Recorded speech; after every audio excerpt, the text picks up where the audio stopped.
લક્ષ્ય ન્યૂઝ, એક નજર, એક લક્ષ્ય. અમરેલી જિલ્લામાં આજે ઐતિહાસિક ક્ષણ સર્જાઈ હતી, જ્યારે ગુજરાતના મુખ્યમંત્રી શ્રી ભૂપેન્દ્રભાઈ પટેલના હસ્તે વીર પુરુષ છત્રપતિ શિવાજી મહારાજની ભવ્ય પ્રતિમાનું અનાવરણ કરવામાં આવ્યું હતું.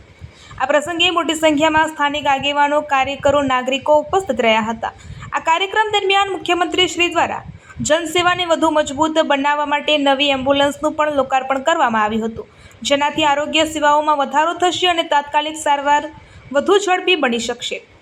મુખ્યમંત્રી શ્રી ભૂપેન્દ્રભાઈ પટેલે પોતાના સંબોધનમાં જણાવ્યું હતું કે સમગ્ર ગુજરાત રાજ્યમાં અંદાજે 3000 કરોડ રૂપિયાના વિકાસ કામોની મંજૂરી આપવામાં આવી છે, જેમાંથી માત્ર અમરેલી વિધાનસભા વિસ્તારમાં જ આશરે 1000 કરોડ રૂપિયાના વિકાસ કાર્યોની ગ્રીન સિગ્નલ આપવામાં આવ્યું છે.